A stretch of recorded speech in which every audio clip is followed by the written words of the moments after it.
Na tuombe kama tumesimama. Mungu wetu na Baba wetu, tunanena ukuu na utukufu wako adhuhuri ya leo. Kwa hakika wewe ni Mungu mwema na Mungu mwenye nguvu. Kuona ya kwamba mkusanyiko huu ni wewe uliufanya, ukatugonga asubuhi ya leo, tuko kanisani lako ili uweze kutubariki na kutuinua. Mimi Mungu wangu ni mwanadamu tu, nimesimama ili ninene neno lako. Naomba ukanitakase na damu ya mwanao Yesu Kristo. Wacha nisinene wosia wa mwanadamu, bali ninene ukuu na utukufu wako. Tamalaki katika jina la Yesu Kristo. Wacha Roho wako Mtakatifu akatamaraki sasa. Katika jina la Yesu tumeomba na kuamini. Amen. Bwana Yesu asifiwe. Jina langu naitwa Jimmy Njao, zaidi yote nimeokoka. Yesu ni Bwana na ni kimbilio langu, na amekuwa msaada wangu wa karibu kila wakati. Na mshukuru Mungu kwa sababu ya nafasi hii ili tuweze kushiriki katika neno la Bwana. Na dhimu yetu ya leo, mada ya leo, tunasema ya kwamba kushuhudia nguvu zake. Na kwa kimombo tunasema testifying of his power. Na kwa lugha ya Kikikuyu tunasema kubura hinya wake. Na jua sasa sisi wote tumeelewa mada ya leo inaongea kuhusu lini. Na kuna hadithi moja ambayo sisi wote tunaifahamu kuhusu watu wawili ambao walikuwa waharifu. Na siku moja wale watu waliondoka na wakaenda katika kiwanda kimoja cha kuoka mikate. Na pale walipoenda walichukua crates kadhaa za mikate na kukimbia nazo. Na wakati ule walipokuwa wakikimbia, wakaona wajifiche karibu na makaburi ambayo kulikuwa na kichaka kidogo waweze kugawana ile mikate. Na mpitaji mmoja ambaye alikuwa Mkristo, ambaye alikuwa ameokoka kama mimi na wewe, akasikia wale watu wakigawana ile mikate. Na akashangaa sana kwa sababu alisikia akisema yangu yako, wangu wako, wangu. Na akakimbia sana mpaka kwa mchungaji wake. Akamwambia ya kwamba siku ya kiyama imetimia. Nimesikia pale makaburini Mungu na Shetani wanagawana watu wao. Na yule mhubiri akatoka mbio, wakaandamana na yule mtu ambaye alikuwa ni mtu wa Mungu. Na walipofika pale wakasikia ni ukweli watu walikuwa wanagawanwa pale makaburini. Na wale watu walipomaliza kazi yao wakaambiana hivi, pale karibu na gate kuna mbili ziko hapo. Yule mtu na mchungaji wakaona ya kwamba ni wao sasa. Mmoja akafikiria labda ni mimi wa Shetani, na huyu mwingine akafikiria kila mtu anajishuku. Na wale watu wakatoka mbio, watu ambao walikuwa wameokoka, watu ambao walikuwa wameamini Mungu, watu ambao walikuwa na ushuhuda. Najua hata wakati walikutana waliulizana Bwana Yesu asifiwe. Hawa wakasahau walikuwa na Mungu ndani yao, wakakimbia mbio. Siku ya kiyama ikikuja una ushuhuda. Bwana Yesu asifiwe. Ndiyo maana kitabu hiki cha Zaburi 66 ambacho tunasema kiliandikwa na Daudi, lakini wale wanathiolojia wanasema kitabu hiki labda kiliandikwa na watu wengine, lakini sisi tunaamini ya kwamba kimeandikwa na Daudi kwa wakati huu. Bwana Yesu asifiwe. Na ya kwamba ananena na anawaambia watu, ninawaalika kwa kalamu. Nawaalika kwa kalamu. Na kalamu ambayo tunaalikwa katika kalamu hii katika Biblia si kalamu ile ambayo ni ya kawaida. Hii ni kalamu tunaalikwa ya kumtukuza Mungu, ya kusema vile Mungu ambavyo ametufanyia katika maisha yetu. Na kwanza anaanza kuwakumbusha jinsi safari tumetembea na Mungu kutoka wakati tulikuwa huko jangwani, wakati tulikuwa hatuna nguvu, ndipo tulianza kutembea na Mungu. Tulianza safari tukiwa watu wanyonge. Anawakumbusha kwamba mnakumbuka wakati tulikuwa Misri, wakati tulikuwa huko tulikuwa kama watumwa, wakati tulikuwa tumefinyika sana, hatukuwa na namna, Mungu alitutendea. Anawakumbusha ya kwamba walipokuwa wanasafiri kutoka Misri kuelekea mji ule wa Kanaani, walikutana na maadui wengi sana, walikutana na shinda mingi. Wanakumbusha ya kwamba pale baharini, mimi kama Mungu wenyu, wakati adui zenyu walikuwa wamewafuata, nilifanya ile ziwa, ile bahari ikawa nchi kavu, ili muweze kutembea na ndio adui wenyu asiweze kuwapata. Bwana Yesu asifiwe. Anawakumbusha hata wakati mlikuwa mnakosa chakula, wakati mlikuwa na unyonge mwingi sana, mimi Mungu niliwakumbuka, niliwatendea mambo mengi, na sasa nimfanye nini? Nimulisifu jina lake Yesu. Bwana Yesu asifiwe. Tuseme Mungu huyu ametenda, amefanya mambo makubwa. Bwana Yesu asifiwe. Na katika kuelekea pale, kitabu cha Zaburi kinaendelea kutuambia kwa vile tumetendewa na Mungu huu, kwa vile Mungu huyu ametutendea mambo mengi na mazuri, tunafaa kufanya nini? Anatukumbusha ya kwamba tunafaa kutoa dhabihu, turute igongona, tumtolee Bwana, tunene ukuu wake, tumkumbuke Bwana ambaye ametutendea. Bwana Yesu asifiwe. Na katika kitabu cha pili ambacho tumesomewa, tumempata huyu mtu ambaye alikuwa amepagawa, mapepo zilikuwa zimemjaa kila mahali. Alikuwa hana mbele, hana nyuma, amedhoofika. Tunaambiwa huyu mtu alikuwa isolated, alikuwa anakaa peke yake. Tunaambiwa huyu mtu alikuwa hata amefungwa na minyororo, wakati ambapo pepo ambazo zilikuwa zimemuingia zinainuka, huyu mtu alikuwa anakatakata ile minyororo. Tuna mtu ambaye alikuwa ametaabika sana. Bwana Yesu asifiwe. Tunataka tumtazame huyu mtu kwa undani sana. Tunatujitazame pia sisi katika maisha yetu. Kuna wakati hata sisi tulikuwa kama huyu mtu. Kuna wakati shetani alikuwa ametutesa. Kuna wakati shetani alikuwa ametufinya. Tulikuwa tumefungwa na minyororo. Tulikuwa hatujiwezi. Tulikuwa na taabu pande zote. Tulikuwa hata hatuna chakula. Tunaambiwa ya kwamba huyu mtu hata mavazi ilikuwa shida. Bwana Yesu asifiwe. Sidhani kuna mtu amefika kiwango hiki katika hili kanisa. Mtu ambaye alikuwa ameumia, huyu mtu alikuwa ametengwa na marafiki, watu wao walikuwa wamemtenga. Tunamuona huyu mtu sasa amekutana na Bwana Yesu. Bwana Yesu asifiwe. Tunaona hata pepo ambazo zilikuwa ndani yake, zilikuwa pepo nyingi sana. Kwa hivyo huyu mtu vile alikuwa anaishi makaburini, ni kama alikuwa ameisha. Alikuwa mtu ambaye alikuwa ameangamia. Mtu ambaye anaishi makaburini, na wale ambao wameisha, hata yeye mwenyewe ameisha. Bwana Yesu asifiwe. Lakini tunashukuru Mungu kwa sababu wakati alikutana na Yesu, aligeuka kabisa. Aligeuzwa na Yesu. Pepo ziliisha zote. Huyu mtu alivalishwa mavazi mapya. Tunaambiwa ya kwamba watu ambao walikuwa wanachunga walishtuka sana, na wakakimbia na kwenda kuambia watu yale mambo ambayo yalikuwa yanafanywa, na watu wakakuja kumtazama na waone ni nani huyu ambaye ametenda yale matendo. Lakini tunaharifiwa ya kwamba wale watu walipokuja, walikuta yule mtu tayari ako miguuni mwa Yesu. Bwana Yesu asifiwe. Afadhali kukaa miguuni mwa Yesu. Ambia mwenzako afadhali kukaa miguuni mwa Yesu. Kwa sababu wakati alikuwa amekaa miguuni mwa Yesu, hakuwa na pepo tena. Alikuwa amevalishwa mavazi, minyororo ambayo alikuwa amefungwa nayo tayari ilikuwa yote imetoka. Alikuwa mtu mwenye uzima, mtu ambaye alikuwa mpole, amejawa na wingi wa Mungu, na alikuwa akimtukuza Bwana. Bwana Yesu asifiwe. Mwadhani ya gosho.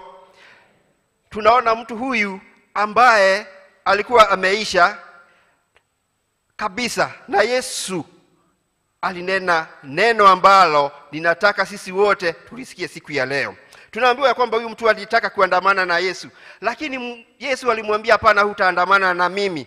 Yesu alimwambia ya kwamba nenda ukoshuhudie mambo ambayo umeyaona. Bwana Yesu asifiwe. Tunaagizwa na Yesu siku ya leo tutoke mahali ambapo tuko. Wakati tumetendewa na Yesu, wakati tumepata kazi, wakati watoto wetu wamefaulu, wakati tumeponywa, tuende tuseme Mungu ametutendea. Tuseme nguvu ambazo ziko ndani yetu za Mungu zimefanya kazi. Tunamtukuza huyu Mungu, tunamuinua huyu Mungu, tunasema ni Mungu anafanya. Bwana Yesu asifiwe. Ningetaka tutazame kitabu cha Isaia 61 hapo moja. Isaia 61 kuanzia 1. Kitabu cha Isaia kinatuamuru hivi sisi wa Kristo ambayo tumeokolewa siku ya leo. Kinatuambia kwamba roho ya Bwana ijuu yangu. Ati roho ya Bwana ijuu yetu. Ati nguvu za Mungu zijuu yetu. Na kwa sababu nguvu za Mungu zijuu yetu, inatuarifu tukafanye nini? Inatuambia kwa sababu Bwana amenitia mafuta ni wahubiri wanyenyekevu habari njema. Na wakati tunaenda kuhubiri habari njema, tunatangaza ukuu wa Mungu, jinsi Mungu anavyofanya, jinsi Mungu anavyookoa, jinsi Mungu anavyobariki. Inaendelea kusema amenituma, hapo chini kidogo,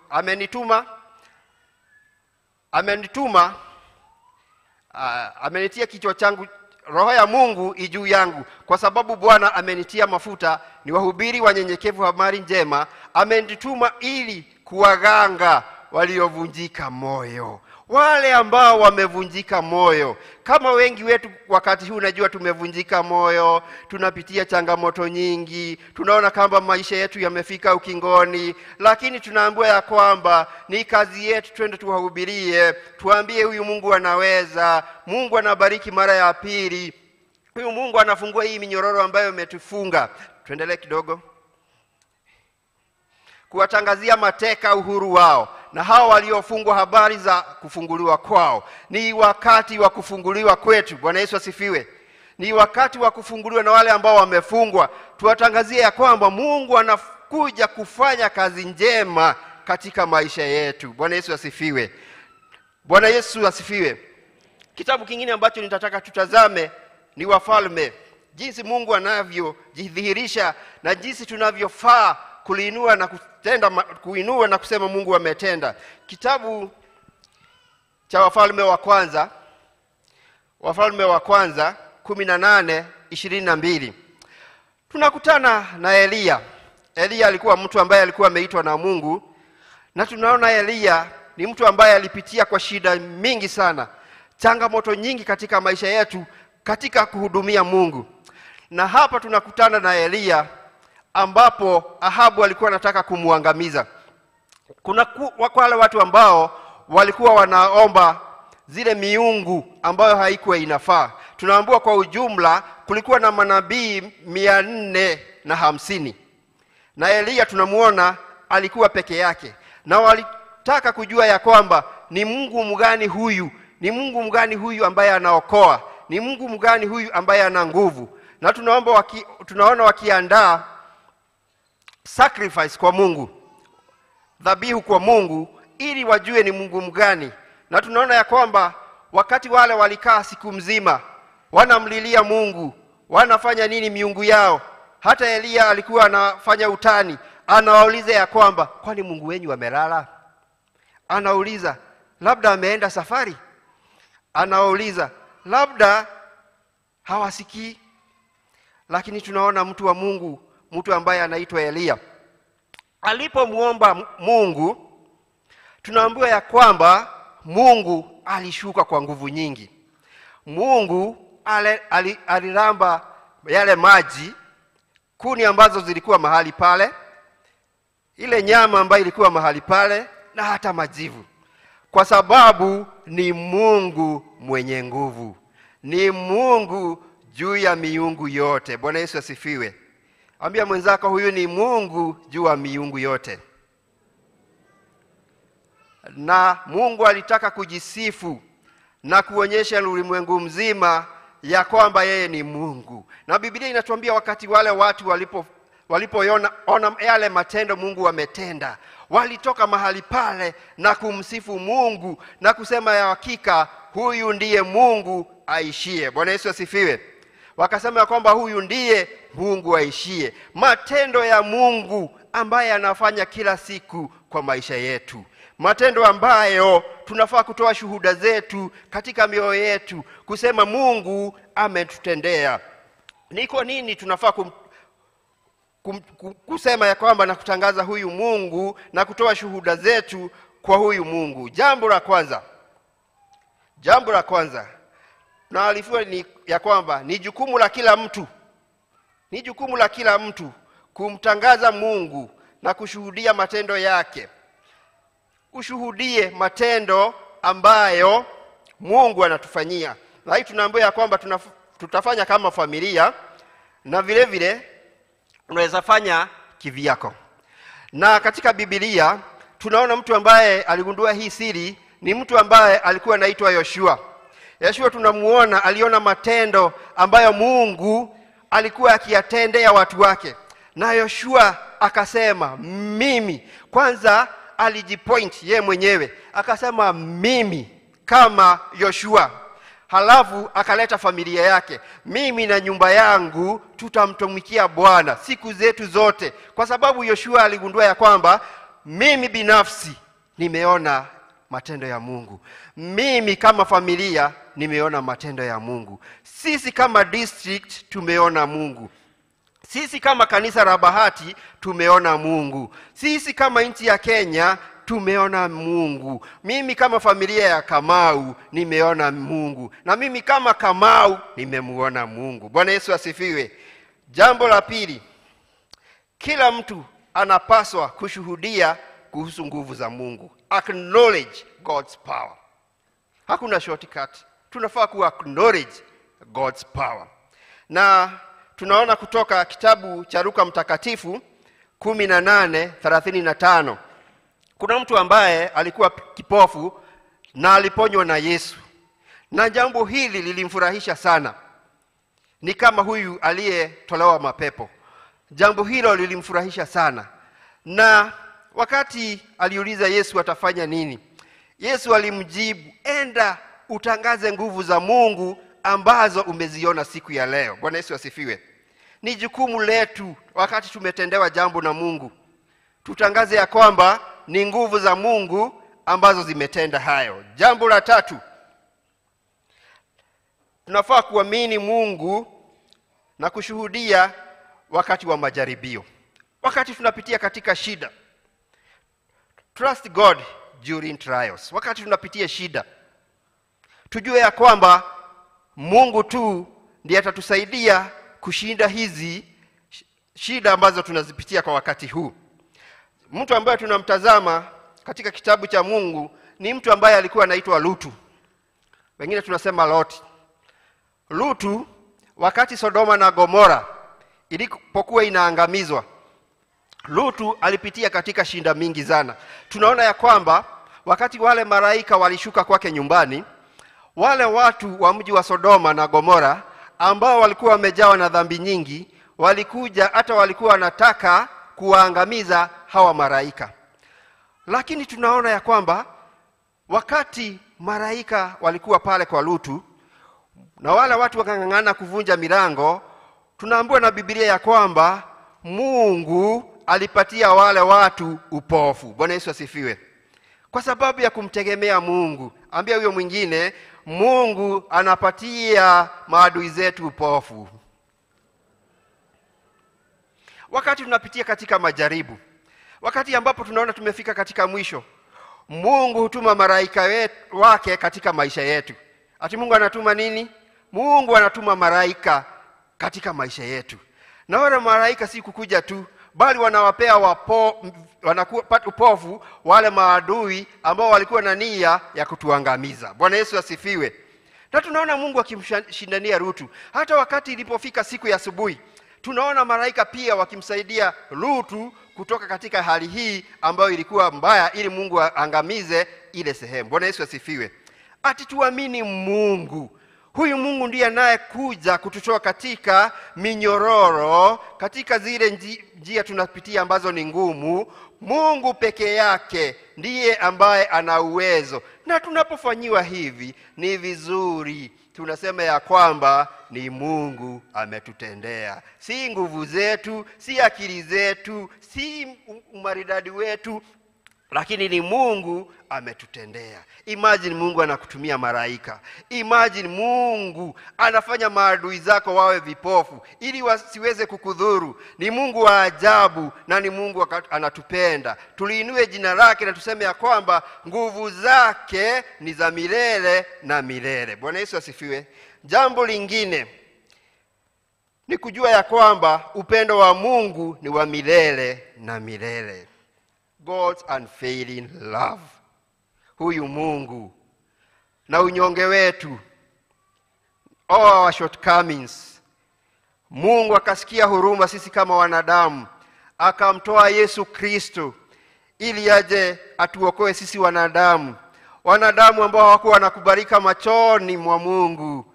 Sasa tumetakaswa, sasa tumeinuliwa, sasa tumegeuzwa, sasa minyororo imeisha, tu miguuni mwa Yesu. Bwana Yesu asifiwe. Kama yule mtu aliyekuwa na pepo zote ziliangamizwa na Yesu, zimeisha katika jina la Yesu Kristo. Sasa sisi tumejawa na upole na uzuri wa Yesu. Sasa tu miguuni mwa Yesu. Ni nini imebaki? Ni tutoke tukatangaze ya kwamba huyu Mungu anafanya, huyu Mungu anaokoa, huyu Mungu anatupenda na anazidi kututendea. Bwana Yesu asifiwe. Nehemia anatukumbusha ya kwamba wakati huu tumetumwa na Mungu. Kuta ambazo zimebomoka tuna jukumu ya kuzijenga tena. Familia zetu, kuta ambazo zimebomoka tunazijenga tena. Kanisa la Mungu tunajenga kuta tena. Hata nchi yetu tutasimama tena kwa sababu ya Mungu. Lakini tunapofanya kazi ya Mungu, tujue shetani naye halali. Anatutafuta kila wakati ili atuangamize.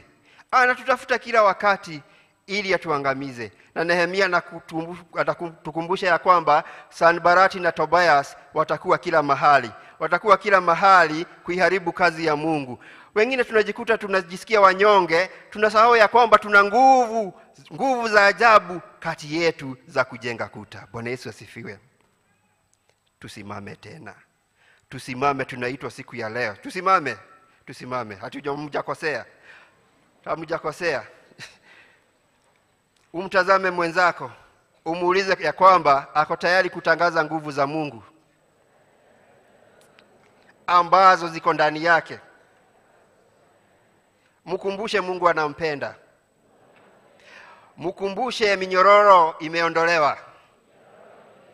Mkumbushe tuko miguuni mwa Yesu na anatubariki.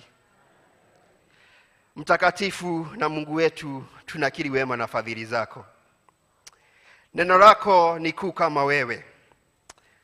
Umetukumbusha ya kwamba kila mmoja ana jukumu ya kukiri na kushuhudia mambo ambayo umetenda katika maisha yetu. Hata kama ni jambo ndogo, Mungu wetu tunashuhudia. Kutupatia mavazi, kutupatia uhai, kutubariki na baraka nyingi ambazo unatubariki nazo Mungu wetu. Tunanena ni ukuu wako Mungu wetu. Tunajua kila wakati si nguvu zetu, ni wewe Mungu wetu unatamalaki katika maisha yetu. Kwa hakika wewe ni Mungu mkuu. Kutoka leo Mungu wetu, tutakiri umefanya, tutakiri unafanya, tutakiri utaendelea kufanya. Katika jina la Yesu tumeomba na kuamini. Amen. Mbarikiwe sana.